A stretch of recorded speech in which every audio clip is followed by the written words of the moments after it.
El gobierno anunció un proyecto de ley que busca proteger a menores víctimas de abusos sexuales. Esta es una iniciativa que establece la declaración única de los niños para evitar esto que se ha llamado la revictimización, además de implementar una red de apoyo que esté compuesta por profesionales certificados. Este proyecto va a ser enviado al Congreso en el próximo mes de octubre y se espera que comience a regir ya en el 2014. Queremos conversar de este tema. Está en el estudio la académica de la Universidad Católica, exdirectora de la Unidad de Delitos Sexuales del Ministerio Público, además abogada asesora de la Fundación Amparo y Justicia, María Elena Santibáñez. María Elena, gracias por venir. ¿Cómo estás? Gracias, Verónica, por invitar. Fíjate que hemos conocido en el país muchos casos de, lamentablemente, de abuso sexual a menores. Y era una de las cosas que mucha gente en el inconsciente colectivo se preguntaba: ¿cómo era posible que un niño que ha sido víctima de delito sexual una y otra vez tenga que pasar por este proceso de contar infinitas veces lo que le pasó? ¿Por qué sientes tú que ahora se toma conciencia, se envía un proyecto y se piensa en serio en un sistema que evite la revictimización? ¿Habrá estado marcado por el caso del ex ejecutivo o el ejecutivo del Banco Central? ¿Qué sientes tú que marcó el punto de inflexión? Mira, la verdad es que este tema se viene discutiendo hace muchos años y todas las personas que trabajan en el ámbito de delitos sexuales pueden darse cuenta que uno de los problemas principales que hay es la exposición terrible que pasa a los menores al tener que ser llevados a juicio, al ser interrogados por distintas personas, que claramente para el menor, además del suceso que vivió, significa nuevamente volver a revivir y en sus procesos de reparación significa claramente un retardo. El ideal en todos los sistemas de derecho comparado es justamente que el menor preste una declaración lo más completa posible, lo antes posible, lo más cerca del episodio delictivo, y que luego ojalá ese menor sea dejado fuera del ámbito judicial y comience su proceso de reparación. En ese sentido, en Chile habían algunos avances, y está el artículo 191 bis del Código Procesal Penal que permite la declaración anticipada de menores de edad. Personalmente, yo en los casos que llevo como querellante lo he utilizado en todas las oportunidades en que he podido. Pero y de esa manera, ¿ese interrogatorio quién lo hace? Ese interrogatorio permite que lo haga el juez, que justamente es un poco lo que pasa con el proyecto del Ejecutivo, pero ahí se establece en forma obligatoria. Esto es facultativo, se pide que el juez le tome declaración con los intervinientes en sala separada y tú videograbas esa declaración y luego la llevas al juicio y el niño sale del sistema, ¿ya? La idea es que se realice con la mayor cantidad de implementos que reduzcan la victimización secundaria. Personalmente yo siempre utilizo perritos que acompañan a los menores, que es bastante útil, la verdad. Porque el menor, al momento de ser interrogado, comienza un proceso de angustia que uno lo puede ver claramente en su cara, en su gesto, y empieza a hacerle cariño al perrito, y eso claramente disminuye la angustia del menor. Eso está absolutamente comprobado y se usa mucho en familia también, el tema de los perritos. Bueno, pero como te decía, este es un tema que hace largo tiempo viene dando vuelta y probablemente hoy día ha quedado absolutamente en evidencia, después del caso que hemos tenido que ver todos, en que las niñas han tenido que declarar 3 veces en juicio oral, y piensen que en general no son solo esas 3 veces las que han declarado las niñas, probablemente han declarado 15 veces, a lo menos, o más.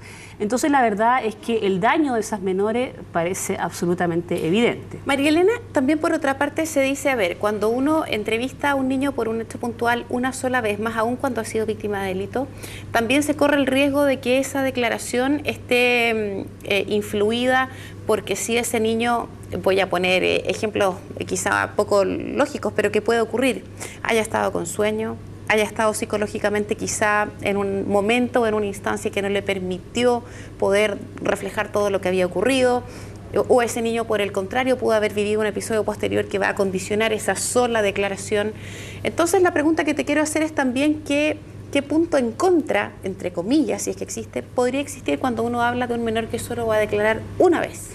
Mira, el proyecto del gobierno, de hecho, establece 2 instancias de declaración. Una instancia de entrevista investigativa y la entrevista judicial.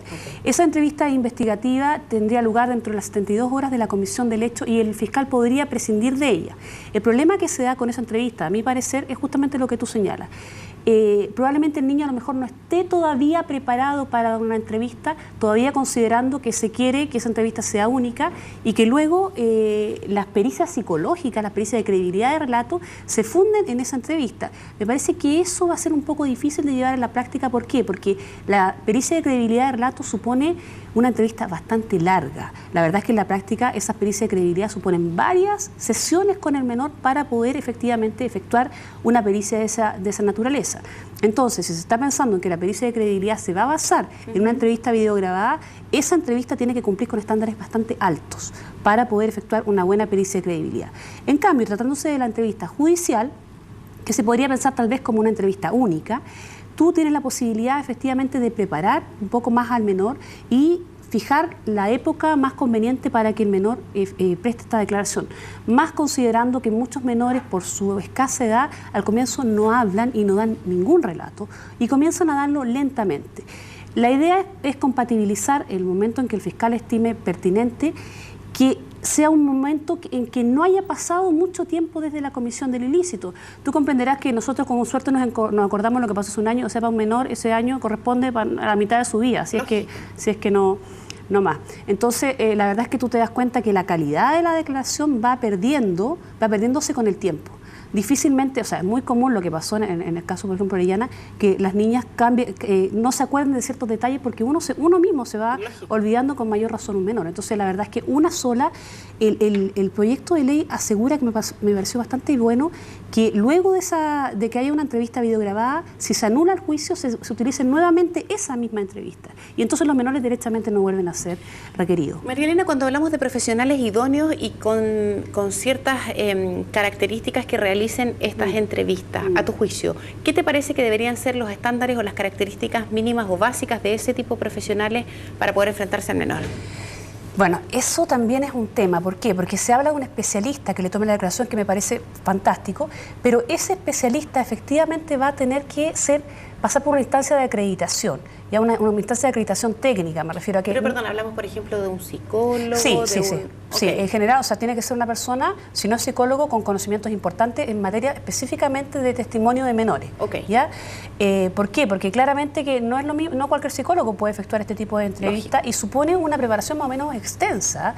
La verdad es que estas personas tendrán que acreditar haberse formado en el tema de la psicología del menor de edad y en la toma de entrevista. No solo la psicología, sino que la toma de entrevista. ¿Por qué?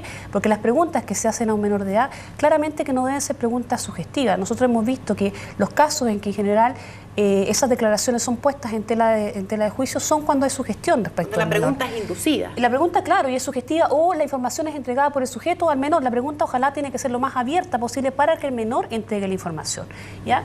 De otra manera, la verdad es que esa entrevista claramente puede ser puesta en tela de juicio. Y además, otra cosa importante, pero eso mirando no tanto la entrevista, sino que la persona que efectúa la pericia de credibilidad, relato, tienen que descartarse sesgos en la entrevista, por ejemplo, ganancias secundarias que hacen que la credibilidad del relato sea mucho más fuerte en esos casos, cuando no hay sesgo detrás de la declaración.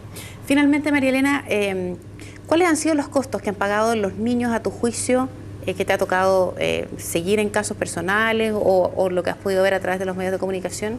¿Cuáles son los costos que paga el niño cuando ha sido revictimizado una y otra vez en el caso de delito sexual?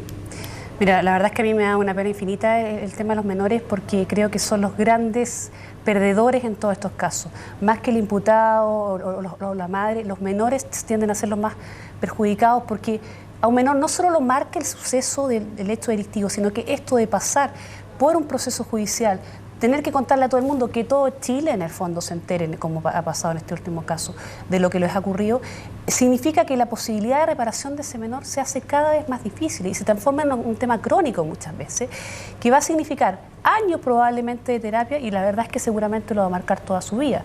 Va a significar probablemente va a tener alguna influencia en su vida futura, seguramente, salvo que estén en manos de una intervención profesional adecuada. María Elena, te quiero agradecer mucho haber venido al estudio de CNN a conversar de este tema. Seguramente nos vamos a volver a encontrar toda vez que esto ya tiene que entrar el próximo mes, se supone, el Congreso, y ahí va a empezar una larga discusión. Así que gracias por venir. Esperemos que no sea tan larga. Un buen fin de semana, que te vaya muy bien.